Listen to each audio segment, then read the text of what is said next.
On the 28th of February 2022, as Russian forces approached Kiev, Ukraine's President Volodymyr Zelensky signed a letter formally applying for Ukrainian membership of the European Union. In an emotional plea to EU leaders, he called on members to grant the country immediate accession under a new special procedure. But while there may be some support for the idea, just how feasible is it? Could Ukraine really be granted fast-track EU membership? Hello and welcome. If you're new to the channel, my name is James Kerr-Lindsay, and here I take an informed look at international relations, conflict, security and statehood. Over the past 6.5 decades, the European Union has come to be seen not only as the world's largest trading bloc and one of the world's largest economies, but also as the world's most ambitious peace project. The driving force for French-German reconciliation after 2 world wars, it's also been credited with reuniting Eastern and Western Europe after the Cold War, an achievement for which it won the Nobel Peace Prize in 2012. But just how does a country join the European Union? This question has been given international attention by the decision of the Ukrainian government to formally apply for membership following Russia's invasion of the country. But what made the request stand out was the call by President Zelensky for a special procedure allowing immediate membership. So, is there a way to do this? And should it even be considered? The European Union is made up of 27 member states. Leaving aside its external holdings, it covers almost exactly 4 million square kilometres or 1.5 million square miles. Its northernmost point is in Finland and its most southerly in Spain. The most easterly and westerly points are in Cyprus and Portugal respectively. In total, its population is 450 million. Put in perspective, if it were a single country, it would be the world's 7th largest state by geographical area and the 3rd largest by population. Ukraine lies to the east of the European Union, sharing a border with 4 EU members: Poland, Slovakia, Hungary and Romania. At around 580,000 square kilometres or 225,000 square miles, if it were to join the EU, it would be the largest member in terms of continental geographic area. With 44.1 million inhabitants, it would be the EU's 5th most populous state after Germany, France, Italy and Spain. The European Union emerged in the aftermath of the Second World War. Having experienced 2 devastating conflicts in the first half of the 20th century, leading European political figures argued that the only way to prevent future wars was to make conflict too costly by binding their economies together. The first step towards this came in 1951 with the creation of the European Coal and Steel Community. Then, in 1957, France, Germany, Italy, the Netherlands, Luxembourg and Belgium signed the Treaty of Rome establishing the European Economic Community, which eventually evolved into the European Union. Pledging ever closer union among the peoples of Europe, in the decades that followed, the membership grew. Britain, Ireland and Denmark joined in 1973, Greece in 1981, Spain and Portugal in 1986, and Austria, Finland and Sweden in 1995. However, the biggest single enlargement came in 2004 when 10 new countries joined. The 8 former communist states from Central and Eastern Europe, Poland, Hungary, Slovenia, Slovakia, the Czech Republic and the 3 Baltic republics, Estonia, Latvia and Lithuania, as well as Cyprus and Malta from the Mediterranean. Then, 3 years later, in 2007, the membership expanded to 27 with the accession of Bulgaria and Romania. In 2012, Croatia became the most recent addition, taking the total number of members up to 28. However, following Britain's departure from the Union in 2020, the current membership stands at 27. As well as expanding, the EU also evolved.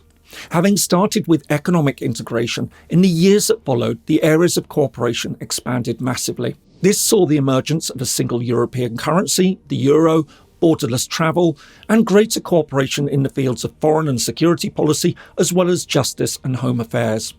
It also saw the development of the customs union, which allowed for far easier trade, and the emergence of the single market that allowed for the free movement of people, goods, services and capital across the member states. All this means that the procedure for joining the European Union has become an exceedingly long and complex process. Indeed, whereas UN membership can be completed in a matter of weeks, if not days, EU accession usually takes many years. Prospective members are not only expected to meet the initial criteria of having a functioning market economy and democratic institutions, they're then expected to adopt tens of thousands of pages of legislation that make up the acquis communautaire, the EU's body of laws. Incorporating 35 chapters grouped into 6 thematic clusters, this covers everything from judicial reform, transport, education and financial services, through to taxation, agriculture, energy, food safety, environment, statistics and foreign policy, to name just a few. This is inevitably a huge undertaking. It's not only about making sure that the required laws are passed, they must also be implemented. This requires extensive monitoring. Finally, there's a ratification process. To put all this into perspective, in Croatia's case, as the most recent country to join, the negotiations took 6 years, from 2005 until 2011, and it then took another 18 months for the ratification to be completed, allowing it to join on the 1st of July 2013. As for the 3 countries currently negotiating membership, Turkey has been in talks since 2005, Montenegro since 2012, and Serbia since 2014. And none of them will be joining anytime soon. It's against this backdrop that President Zelensky's appeal for a special procedure for immediate membership needs to be understood. While Ukraine already has an association agreement with the EU, which came into force in 2017 and is seen as the first step towards eventual membership, this falls far short of the steps needed for full membership. Nevertheless, there are those in Europe who have called for Ukraine to be given some sort of accelerated accession process. But is this possible or even desirable? What makes the European Union so successful and has thus helped prevent further conflict amongst its members, as its founders hoped, is that it's met its goal of achieving interdependence. But this has only been possible because everyone has accepted the commonly agreed rules. This not only means that goods produced in one member state can be safely used in another, it also means that EU citizens living across the Union will be treated equally, and that companies operating across the Union will be subject to the same treatment in different courts and jurisdictions.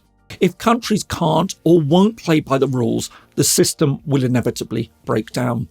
This is why the accession process is so rigorous, and why taking in a country before it can meet those demands means fundamentally undermining the foundations of the EU system.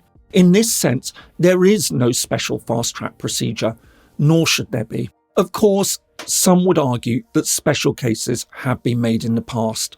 Notable examples would include Greece's accession in 1981, following its return to democracy after military dictatorship, and East Germany's integration following the end of the Cold War. But while these were indeed exceptions to the usual process, it's important to emphasise that they took place at a very different time.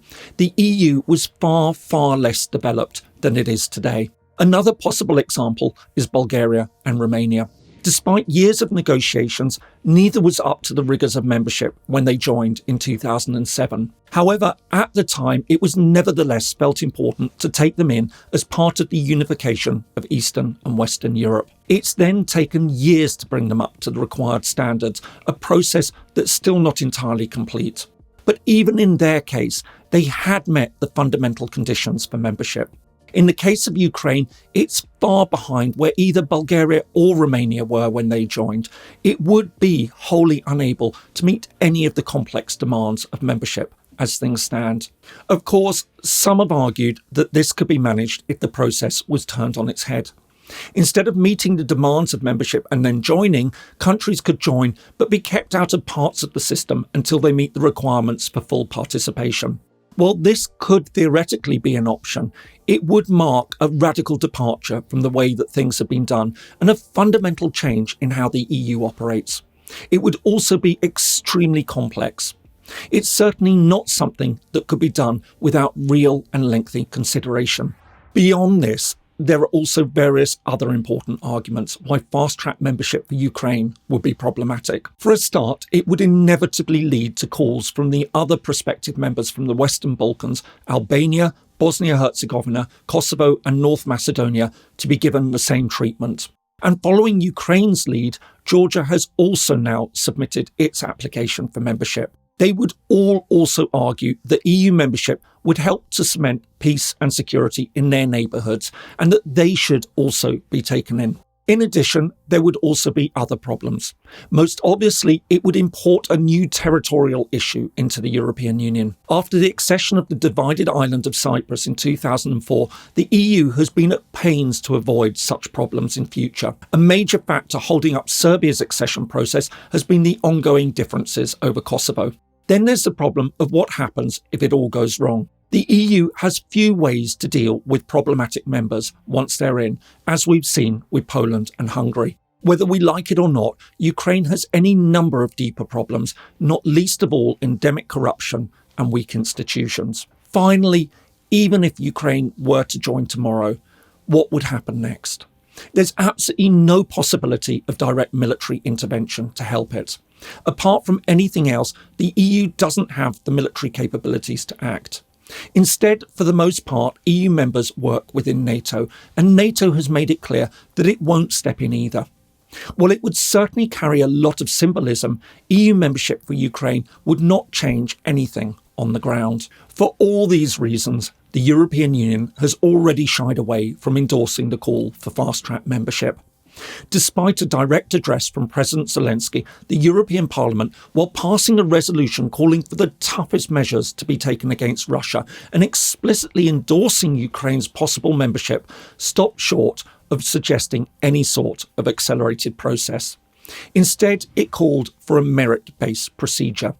Essentially, it said that Ukraine would have to follow the rules and procedures expected of every other candidate. For over 60 years, the EU has led the way in building peace and stability in Europe. After the devastation and destruction of the Second World War and the deep political divisions of the Cold War, the EU has led the way in promoting reconciliation and preventing the possibility of a return to war amongst its members. As envisaged by the founders of the EU, that success has been built on integration. A complex interdependence now exists that is built on a vast rulebook and that fundamental trust that members will adhere to their common laws. This trust is underpinned by a rigorous procedure for membership. Therefore, as tempting as it is to perhaps consider some form of expedited membership, in real terms, it simply isn't possible or desirable. The EU's strength relies on ensuring that its system works. Bringing in a country, especially one as large and as populous as Ukraine, would inevitably undermine the Union and would achieve nothing in practical terms. Instead, there are other, more immediately useful things that the EU can do, such as imposing comprehensive sanctions on Russia and supplying weapons to Ukraine.